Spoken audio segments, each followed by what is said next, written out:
Why don't avoidant men tend to get better when they go to therapy? In fact, why do most avoidant men get worse when they try to go through therapy? Most therapy modalities are some of the worst possible experiences that an avoidant man can go through, particularly if you want him to stop being avoidant in his relationships. But many of those therapy approaches are going to agitate his behaviors and make him not only avoid future therapy sessions, but probably avoid you as well.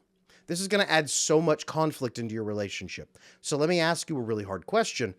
Is your relationship at a place right now where you can accept that risk and potentially lose him because you're trying to get him to go to therapy? Now, you might think, what other hope is there? Therapy is made to fix emotional problems. I hear a lot of people online say every man should be required to go to therapy. A lot of people on my TikTok channel say every avoidant man should be mandated to go into therapy because it will fix him, right? Except avoidant attachment style is not really an emotional problem. And it's definitely not a clinical diagnosis, which is why therapy, which treats it those ways, tends to make them so much worse. You're treating the problem from completely the wrong angle. I believe, personally, that there's a far better method. And this is based on my 15 years of training and experience in psychology, my years as a licensed marriage and family therapist, now as the attachment specialist, and the thousands of avoidant men that I have helped overcome their avoidant attachment styles. I'm Adam Lane Smith, the attachment specialist, and this video is part of a 4-part mini-series designed to debunk the biggest myths about how to change an avoidant man. One of the biggest questions I get all the time from people out here in the audience.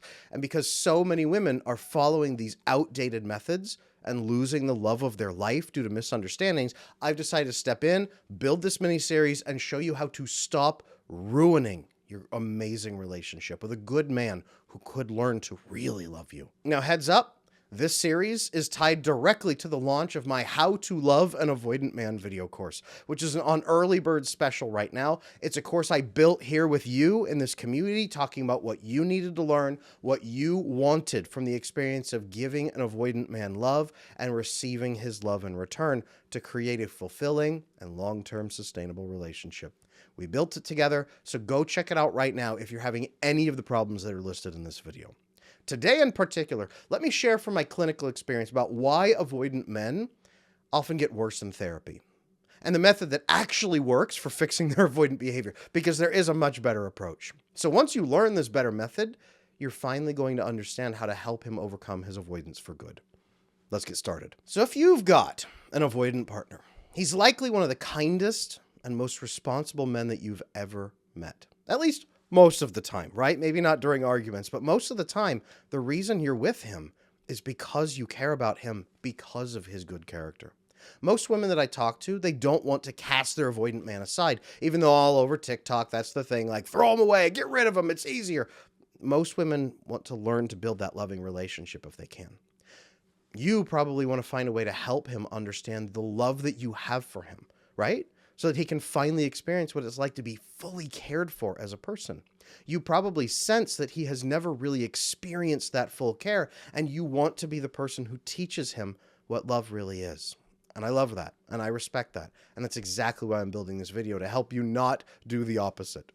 Now, your goal is probably marriage and a family together with a man who seems to have his act totally together. A man who tracks risks, who pays close attention to details in his life, and that's great. But you're probably experiencing a lot of disruptive relationship behaviors from him at the same time, right? And this is making you doubt the relationship. Some things that are not so great about avoidantly attached men. And this is not to condemn them, but this is the reality of dealing with somebody who has avoidant attachment, right? Emotional aloofness. They're usually very emotionally pulled back. It often looks like they may not have emotions, or their emotional range is very limited. Some people call them emotionally stunted.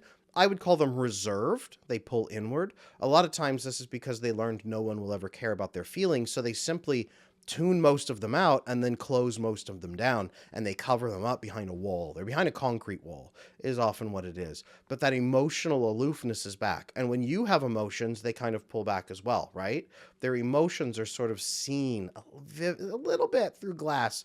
Anger is one of the few that they really show, and that's to make somebody take them seriously. It's a tool, but not a manipulative method. I'm not saying that. But what it is it's a tool to try to make you understand how serious they are. Apart from that, they have very little use for feelings. They often will avoid intimacy, real close intimacy, eye contact, direct kissing. Sometimes they'll do these at the beginning of a relationship, but as the relationship goes on, less and less of that is going to happen. And really close intimacy is a place for them to get trapped, to get hurt. The risks go up, so they just tend to avoid. Again, avoidant attachment. They're avoiding. They also have a very big difficulty expressing feelings if you try to get them to. They'll say, well, I don't know what they are. I don't really know how to say it. I don't have the words. I've never learned that. Healthy mothers try to train their children to understand what they're feeling, but a lot of avoidant men didn't get that training, or it was shoved down their throat, so they rejected it and want nothing to do with it. And again, many of them have no experience really expressing their emotions anyway, so trying to get them to talk about their feelings is like pulling teeth. They have a gigantic discomfort with dependency, themselves dependent on others, but also others dependent on themselves. They see a world where every single person needs to be independent. It's not that they don't care about other people, but the world seems so dangerous and so risky to them that every single person needs to be ready at a moment's notice to take matters into their own hands, and they can't rely on others. Especially other people relying on them makes them feel like they are now living with a burden continuously, and they're afraid of letting people down or hurting people or getting trapped, but themselves being dependent on others gives other people power and control over them. And that's often what has created that avoidant attachment in the first place, is the belief that other people are not to be trusted with power and control. Now, they tend to minimize closeness. And this sounds like avoiding intimacy, but let's go a little bit deeper here. Avoiding closeness really means the rubber band effect. If they do start to open up a little bit, oftentimes they'll stretch and stretch and stretch and share something painful from their childhood and then snap, and they have to disconnect from you for 3 days and not speak to you. This can activate your desire to chase and to get approval and connect with them again, which then can make them run away again.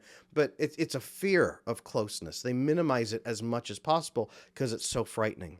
Dr. Sue Carter from the Kinsey Institute wrote about the oxytocin effect in somebody who has never really had oxytocin, and they can develop an oxytocin phobia, where when they start to get close to you and oxytocin releases and they feel loved and safe, it initiates a fear. And now they are afraid that they were too open. They're afraid they'll be dependent on you. They're also afraid that you're going to use that information against them. They may not be consciously afraid of you, but they're afraid of humanity in general and the tendency to use power incorrectly. This is why they minimize that closeness to try to keep themselves safe, though they would probably never use the word safe. You're also going to see a suppression of needs. This is not usually conscious, where they say, oh, I don't have needs. I don't want to talk about them. No, but they'll say, I don't think I have needs. I don't understand what you're asking me.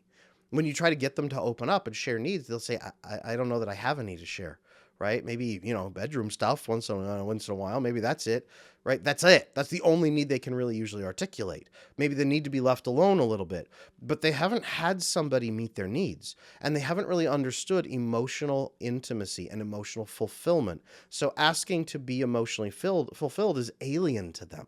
It's very, very hard for them to do. So asking them their needs is an alien language. They don't understand it. They also tend to withdraw during conflict. This is because conflict is the riskiest part of the entire relationship. Things are about to escalate, and if things aren't cooled down fast enough, people will explode, relationships will explode, and it's irrational, so they pull away to solve the problem completely alone without you. This is frustrating immensely, because when you try to solve a problem, they shut it down, run, try to solve it themselves, and then crawl back in later, sneaking in, saying, are you mad at me? Are you mad at me? Are you mad at me? But won't talk about the problem often, right? This is very, very frustrating, and it makes it very hard to actually resolve problems long term. All that happens is they resolve problems short term by themselves, then the problem comes back. And the last big disruptive behavior that we tend to see is dismissal of other people's feelings. Most avoidant people dismiss feelings because they don't understand them. They don't understand what you say when you say, I need to feel loved. That when you say, this hurt me. When you say, this is bothering me. When you say, I feel X. They don't understand that language. They don't understand how to help you feel certain things. They don't know what that means at all. So it seems arbitrary to them. It seems irrational. It seems like moving goalposts. Again, it seems like a mechanism for controlling them. Often it can feel like a mechanism for swarming them, overwhelming them, smothering them. And that leads to massive fear in them. So then they will dismiss those feelings, sometimes roughly, as the relationship goes on, with more and more harsh words. And this can lead to some of the biggest wounds in a relationship, because people need their feelings accepted, especially anxiously attached people, if you're out there. And if you've ever had that dismissed feeling, if you've ever had somebody shut you down and tell you that feeling is dumb, you shouldn't have it, let's just stop, let's move on, focus on the movie. If you've ever felt that, it feels like somebody doesn't love you. In fact, it feels like a slap to the face. Most avoidant people don't understand this. They're just trying to shut down what they see as an irrational climb into emotions, and they try to stop you to take care of the relationship. But it's a huge slap to the face, and it's what ruins most relationships long term in this cycle. Now, all of these issues can leave you feeling unloved. They can leave you feeling on the edge of abandonment. They can leave you feeling like the relationship is never going to work out. Now, this feels even worse because, again, this is usually the kindest and most honest and direct and most together man that you've ever met. So losing him would feel like losing your best shot at love, at marriage, at a family. You're probably thinking, if he could just drop these behaviors, he'd be perfect, right? So, like most modern people, you probably got the idea online or through your own experience, use therapy to help him overcome what looks like his emotional challenges. If he could just learn to have feelings the right way, he'll be amazing. But let me warn you right now, that approach is actually likely to make him so much worse. And it could be the one thing that actually does kill your relationship. Now, to understand why therapy is likely not the best approach for helping an avoidant man, let's talk first about why it's not an emotional problem or a diagnosis. A diagnosis to fit the DSM-5 diagnostic criteria. Again, I was trained in this for 9 years to get my license. To fulfill a diagnosis, a person has to lose functioning in their life, in their relationships, or in their work. Now, most avoidant people actually can function in relationships, typically. Most avoidant people can fully function in work. They're some of the highest performing workers and business owners and executives in the world. Some of my clients, you would not believe the level of massively high functioning that they have and the high performance that they exhibit in their work life. It is incredible. But attachment styles are not listed as diagnoses because they are behavior patterns, but they still can function inside relationships. You can actually have a 20-year marriage with these things. It's not overwhelmingly problematic right up front. And if it is, then that usually leads into a different diagnosis. Sometimes a personality disorder, the gigantic blown up versions of attachment issues, some of the only attachment pieces that most therapists are actually trained to handle. We'll talk about that later. Or it could be a generalized anxiety disorder diagnosis, or it comes in with the symptoms of depression because now they're unhappy because of some of the problems that have arisen from the attachment issues. But the attachment style itself is a behavioral pattern. It's actually a survival adaptation that clicks on in harsh environments when you don't believe anybody is going to support you or care about you. So, if you, out there, have a diagnosis, that's one thing. You can go to therapy for that. That's what therapy is designed for. Therapy is designed to treat diagnoses in a large extent. The book has, right over my shoulder, right here, the DSM-5, the purple one right back there. I was trained on the one before it and now trained on that one as well. The DSM-5 has the diagnoses in there of what is recognized mental health disorders. Now, yes, therapy can also manage emotional challenges. Yes, there's talk therapy. That's like the worst thing in the world for avoidant men, by the way. If you put them in talk therapy, it's like torture for them. But they often will not fit a diagnosis. If you send an avoidant man to therapy, they will usually not fit a diagnosis. And they will come out saying, I don't have a diagnosis. You sent me there for no reason. Avoidant attachment style, once more, is not a diagnosis. Most therapists are not trained in attachment theory. Okay? So that's one reason that therapy is not effective, typically. Second, emotional problems. Therapy is not an exact science. And I hate to say that as a former therapist. Therapy is not an exact science. It is more of an art. Every therapist is individually trained to use different treatment modalities. Some specialize in one treatment modality at a time. Others use an eclectic approach where they gather many. I use the eclectic approach where I gather the best pieces from 5 or 6 different therapy modalities to build my own to address this. And that's one way that I became the attachment specialist, is doing that. But most therapists are trained specifically just into what they have learned. And they are trained into that to try to use therapy to help people feel better, either to fix a diagnosis or to help people feel better. This doesn't work with avoidant men because the problem is that they don't feel good.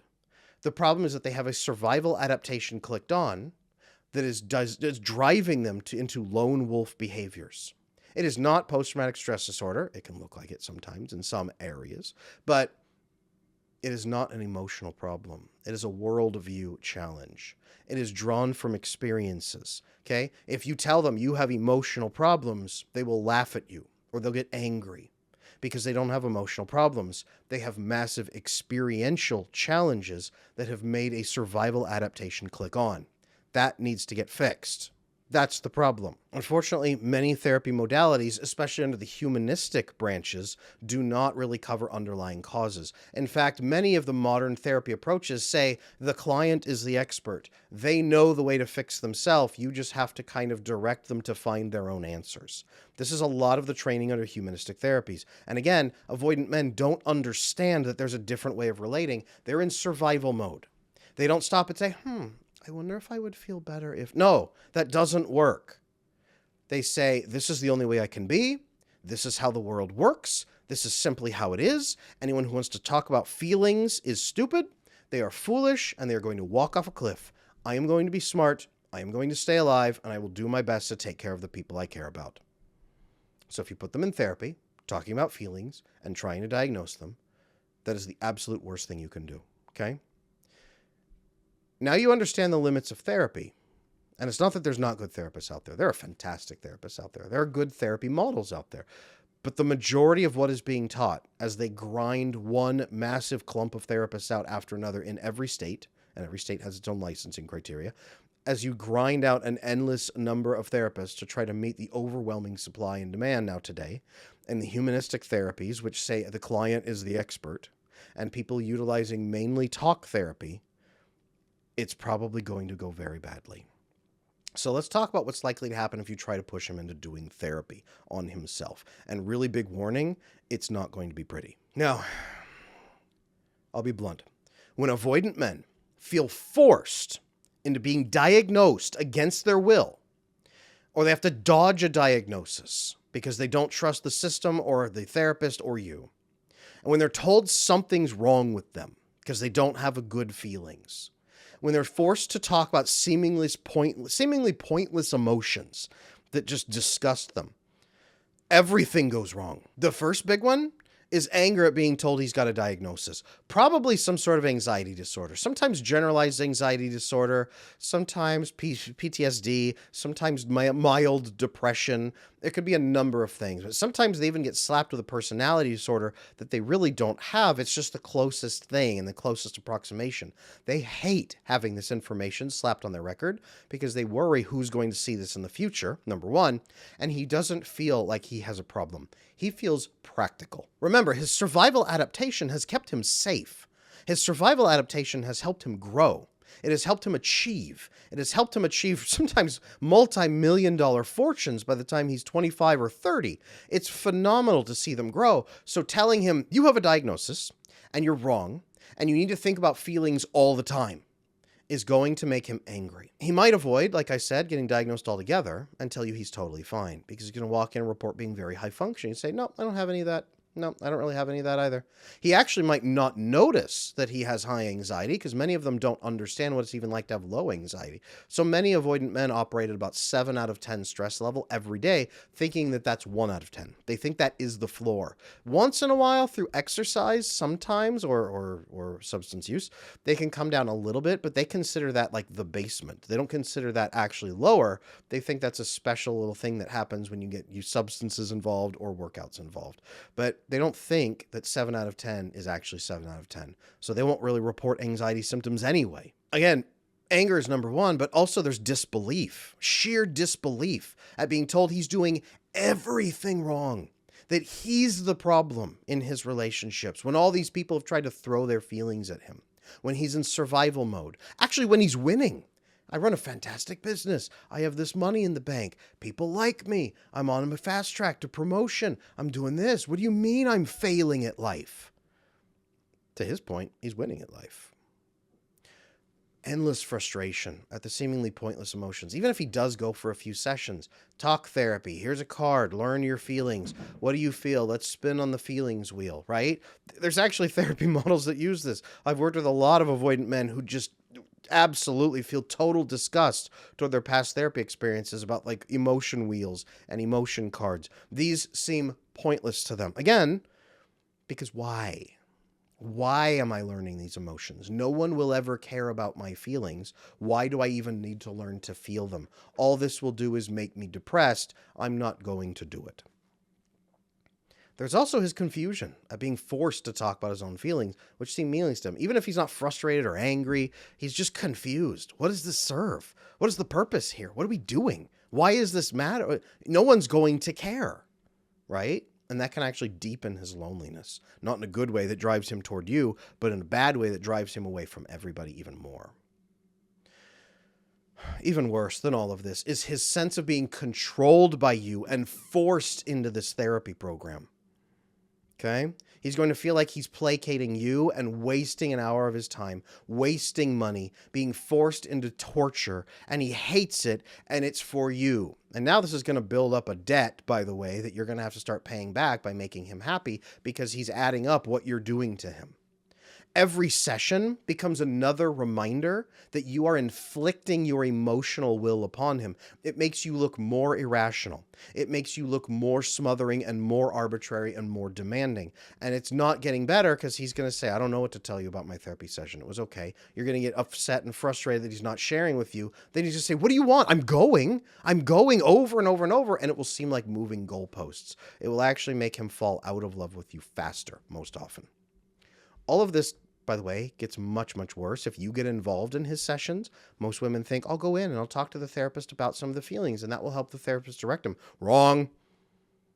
Oftentimes, the woman will come in, list her feelings that aren't being taken care of. The therapist sides immediately with the woman, many cases like this, and forces him to apologize, then prioritizes your emotions. You might walk out feeling like, oh, I like that therapist. They understand. And he walks out saying, that was hell. You've now poisoned the relationship even worse with this therapist who now treats me like crap. Now I have to go in not just to a neutral person, but to a hostile person who's going to keep reminding me that I'm the bad one in my relationship. Female therapists in particular are, unfortunately, not all of them, but unfortunately many of them are notorious for this. And many don't understand how the male brain works at all. A lot of therapists, unfortunately, get involved in therapy because they say, well, people told me I'm a good listener. So they go through a program. They come out the other side of the program, and they don't really have practical tools that they need to go into the sessions and then help men. This is why the male brain often does not work with current methods of humanistic therapies, okay? If she's doing that to him, and you're doing that to him, and everybody's yelling at him to talk about his feelings, and everybody's yelling about how he's not sensitive enough to your feelings, it could remind him of being controlled by potentially an unreasonable mother who smothered him and drove him into avoidant attachment. This whole approach can make him believe that you are actually his enemy, not his ally. And you're trying to help. You're trying to help. But this will make him believe you are his enemy worse than ever. This is why therapy often makes avoidant men so much worse. Most of them are only willing to try this approach once, and they get so burned that they refuse to ever try therapy again. Now, this is not to say that all therapy is useless. I don't believe that because I was a therapist for many, many years. I know it has some amazing practical applications, especially with well-trained practitioners who know their craft and who utilize proper modalities to help people appropriately for how that person learns. But so many men have negative experiences because of all these factors that we've listed here today. And I believe it drives a lot of relationships to break up that would otherwise be fixed with a much wiser approach. Now, unfortunately, in modern day, many people think that therapy is the answer to every problem. But in this case, it can poison the relationship, make him think you're his enemy, and make him leave for good.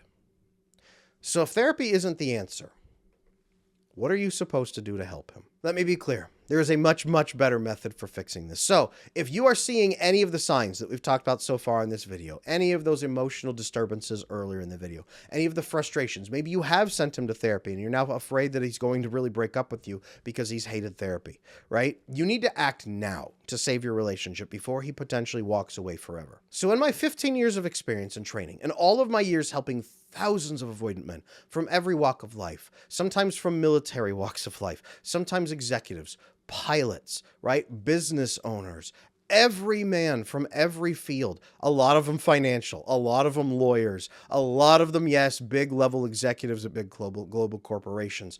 There's avoidant men everywhere. And I've helped thousands of them and spoken with them and heard exactly what they're looking for. Okay? This is what I've seen work best. The very first step you need to take is to help him understand that they're living in a survival adaptation for harsh environments. They need to understand first that what they're feeling isn't a natural human state. It's an abnormal state where they're clicked over because of brain chemistry. The key there is to focus on their lack of fulfillment they're experiencing, the loneliness in their life that they have, and their frustration at not being able to make relationships work long term. When they hear those three painful points, they tend to perk up because these are frustrations that avoidant men have been experiencing their entire life. They have always felt unfulfilled. They have always felt lonely, and they have always felt frustrated. This is what survival mode requires from them and takes from them in exchange for high performance, gathering resources, staying safe, staying strong, and performing and driving forward in life. This is the cost. Once they understand that survival mode has been activated and that there's a different way to live, in fact, that 75% of people experience life very differently than they do, and that they are the 25% with this particular survival mode adaptation clicked on, next comes explaining to them how these issues stem from that survival adaptation that has kept them strong and adaptable, but it's now limiting their ability to be truly happy. I liken it to this with my coaching clients. I say dopamine and cortisol. Those are the two chemicals you focus on. Cortisol for massive stress, ongoing anxiety to keep you high level all the time, hypervigilant and aware of risks, and dopamine once in a while to try to soothe that. That helps you climb the mountain. But once you get there, that will make you fall back down the mountain, get sick, get hurt, ruin your relationships. You can't sustain anything.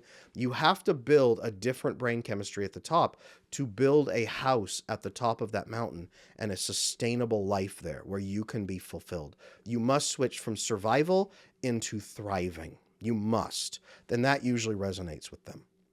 Next comes helping them understand the goal is not to remove their ability to adapt at all. It's not to make them soft. It's not to make them weak. It's not to make them vulnerable to other people. It is not to take away their edge. It is not to take away their performance.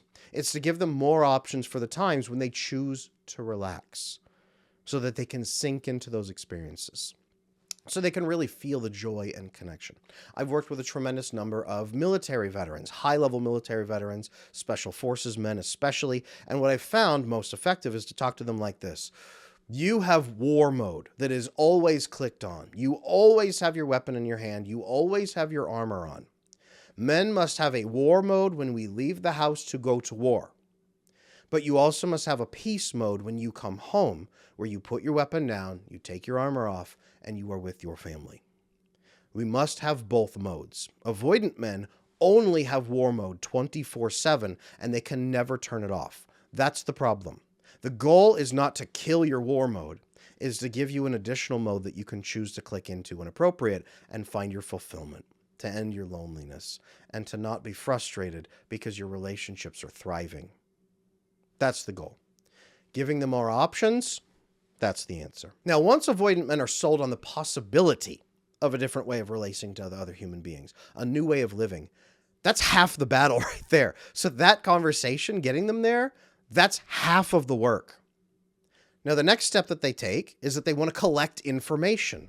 This is where a video course is most helpful for them instead of therapy, so they can dive into learning at their own pace. Where a therapist acts like a perceived authority figure who's going to force them to talk about feelings, a video course is a non-controlling resource designed to help them gain education. And avoidant men love gathering information. In fact, that's part of the problem. They usually intellectualize their problems to death without usually solving some of their relationship challenges. They think that by learning, they're going to solve, but that's not how it works, unfortunately. You have to build a different relationship pattern. That's one of the next steps. Don't worry. But learning, gathering information at this point, very crucial for these men so that they understand what is the next step I could take? What is a better model of relating? What does that even look like? Okay? But To do a video course, it must be a video course from a knowledgeable professional that's delivered with scientific backing, pure facts, and measurable results. If it's a video course about feelings, complete tune out. Complete tune out. Now, all of this is exactly why I created the How to Love an Avoidant Man video course, to provide avoidant men and their partners, yourself, with a clear knowledge resource that does not just delve into feelings, but focuses on scientifically proven facts and behavior changes, which will drive the best relationships for both parties. I also created the How to Love an Avoidant Man video course to help women, in particular, learn to speak the avoidant man's language, which is always based on risk assessment and measurable factors rather than feelings and fear. I have a lot of people come into my coaching practice, couples, where one is a feelings communicator and the other is a risk assessment communicator, and they do not understand each other. Even after 15 years of marriage, it gets worse because they're so frustrated at the misunderstandings. This course fixes that. Now, this will help you understand each other for the first time, so you can stop misunderstandings from happening. Those stupid fights that happen because you said one word off that they didn't like, done. Now, even better, when you watch this course together, it will open both of your eyes to the love that he's never experienced and how he actually needs you a great deal for his own long-term happiness. Remember the needs we talked about, how he doesn't know that he has them? This course shows him that, and it shows him what you offer and why you are so crucial in his life. It will show both of you why he withdraws just when things get good and how to make sure that you never miss out on another moment of loving together. The whole course culminates in a method for building a life together. It feels comfortable and fulfilling for both of you so that you can get to your 50-year wedding anniversary and celebrate it together surrounded by your family and friends. I built the How to Love an Avoidant Man video course to help you achieve what you're hoping therapy would do for you, to build a loving relationship with a kind man that can last for a lifetime. You can learn more about the course at the link in the description. So, if your avoidant man also has a diagnosable issue, like PTSD, then by all means, therapy could help with that diagnosis. By all means, please do not take this video to say that you shouldn't get help for diagnosable issues. But if he's an otherwise healthy man with no diagnoses, who just happens to be avoidant, forcing him into therapy could very well cause you to lose him instead. So if you want to help him learn in a new way that works best for him, and if you want to learn alongside him so you speak the same language, you understand love together, and you find true love as a couple, I built the How to Love an Avoidant Man video course just for you. Pick up your copy right now at the link in the description and learn about the secret needs that he has never shared with you because he doesn't even know how to ask for them, and he doesn't even know he needs them. And please post any questions you have about this video or about the course below in the comments. I'll answer them myself, and I'll help you make sure that this course is the right fit for your relationship. So let's get the two of you communicating, loving, and fulfilling each other the way that you're meant to be.